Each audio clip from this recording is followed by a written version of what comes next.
Hey everyone, welcome back. Got another video for you here today. And today I've got the airBaltic A220 -300, formerly the Bombardier C Series CS 300. So it's been a little while. I'm quite busy. So I'm just gonna run through this one pretty quickly. It was owned by um, it was produced and developed by Bombardier, but then when Boeing decided to try and put tariffs on the aircraft because it was considerably cheaper than the smallest 737, um, Airbus stepped in and bought majority stake in just the C Series program, not Bombardier itself, but just the C Series program, and started producing it in the U.S. So that the price stayed the same, but it was produced in the U.S., so there couldn't be import tariffs on it anymore. It's a fairly new aircraft. It's really just entering service now in the last 2-3 years, maybe. airBaltic have had theirs for I think a year now. Um, Delta have a few on the way, but they aren't. I think there's one in service with Delta right now. Lufthansa Group are also a big user of the Airbus A220. It's so that would be mostly Swiss Air actually. And it's a pretty interesting aircraft. It's got parts from all over. It's got I think these are made by the British arm of Bombardier, the wings, that is. The nose shape is actually very familiar to modern nose design. Like, it's pretty similar to the Airbus A350 and 787. It's pretty efficient, and it's got a high composite ratio. I think it's made with more composites than the A320 or the 737 by a good margin. It is a bit smaller. It's generally the size of the smallest Airbus A319/A318, around that size, or the size of the smallest 737, around the size of the 737-600, I think. But it's definitely more efficient. It uses the CFM fans, or turbofans, that are on the A320neo and the 737 MAX, although that's still grounded and has its own issues. Yeah, no, so it's a pretty interesting aircraft. It's a narrow body, and it's made in, let's see, it's made in a way where you have 3 and 2 seating, so you've got 3 on this side of the aircraft and 2 on this side of the aircraft. For the purposes of scale, I've actually made it an even diameter, so it makes a bit of sense to just have the seating right. Let's see. So, I mean, that's pretty much the outside. If you notice anything, let me know. But I think that's pretty spot on, if I say so myself. It says airBaltic here. You've got the green engines forward and sort of in front of the wing. It says airBaltic here on a green engine. At the nose, the front wheel covers are painted green, so that when they are out, it's green like that. The winglets, sort of a similar design to the A320neos and the 737 NGs of the world. It's got a very flexible wing, actually, and in flight it bends up quite a bit. You've got the Fowler flap guides. Get their names. I haven't put in the slats and flaps. It's hard to sort of fit on this because it becomes very indistinct and hard to tell. You've got the horizontal stabilizer and the vertical stabilizer, which is green with airBaltic written in it.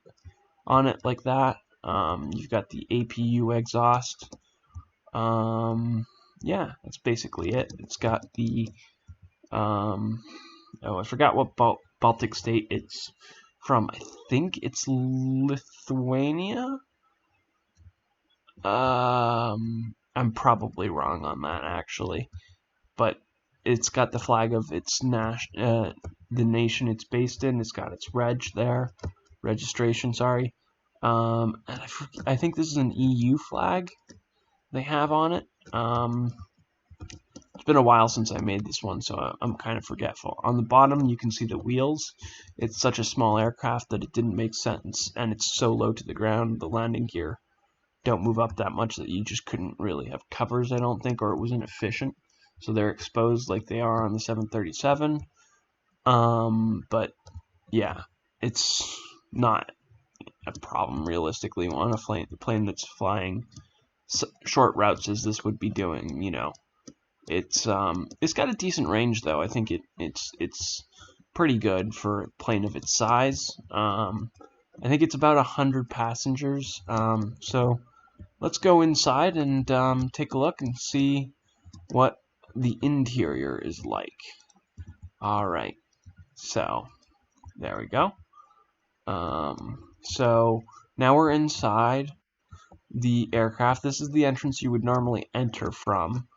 Let's just just break that. So normally the gate would be up to here, either the gate or the stairs. In the case of this aircraft, pretty often actually, because it's so small, you can have stairs, and it's pretty low to the ground as well. So it's not too big a deal to have air stairs come up to it. There we go. So you'd enter through here.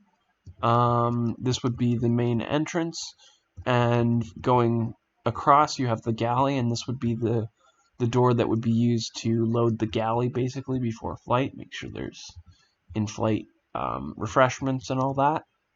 You've got the forward lavatory with the this toilet there, door, carpeting in the bathroom, or lavatory rather. This is the cockpit door. Side sticks. It is Bombardier, but they actually do have side sticks rather than yokes. I believe they are more like Airbus in that sense. You've got the throttle levers here. Let's just start on the back, I guess. I just put the lighting in the floor because that's where I could fit it, and I felt like the cockpit should have lighting. Moving back, we're back at this main entrance area, lavatory, galley, forward galley rather. You've got business class, and like most A320s, or A220s, and other short haul aircraft, you've just got a seat blocked, and so you have a seat between each passenger in business class, or first, I think they call it in the US. It's a bit odd, but yeah, it's the airBaltic seats are white, and it's 2 and 3 because it's a Bombardier, or well, an A220 now, but Bombardier C series. You've got economy class seating, undivided. It's, like I said, just blocked off seats in business. You can see out of the aircraft. Keep going. You've got one emergency exit. It's small enough that it only needs one over the wing exit. So that's where that is. And there's a bit more space just to make sure all the passengers have space to get out. You've got over the wing seating here, and you get to the back of the aircraft, and it doesn't even decrease in width. Just stays the same the whole way through. Then you've got this divider, and you've got the aft galley, and the aft lavatory, which doesn't take up much space, but goes there, right next to the aft galley. And then you've got the 2 rear exits. One would be for passengers, and one would be to load the aft galley. So that's pretty much it. Not much to it. It's a pretty small aircraft. Like I said, it's about the size of the smallest 737 or the 2 smallest Airbus aircraft. other than the A220 series. It seems very reasonable. It's a very good aircraft for what it's meant to do. It doesn't even realistically compete with Boeing because Boeing doesn't even sell that many of them, of that smallest aircraft, and same with Airbus. Hence why they, bought it out. Airbus, and then Boeing ended up making an agreement with Embraer, but we'll get to that. I'm sure I will end up making more aircraft later on. But anyway, I hope you enjoyed that one. Leave me a comment if you have anything to say. If you like this one, leave a like. I'd really appreciate it. And if you really like this kind of thing, please drop a subscription and ring that or click on that bell so that you get notifications. I'm kind of inconsistent with timing right now. I'm quite busy with college, but this is sort of a hobby of mine, and I enjoy making them and sharing them with you guys. Anyway, take care, everyone. See you in the next one.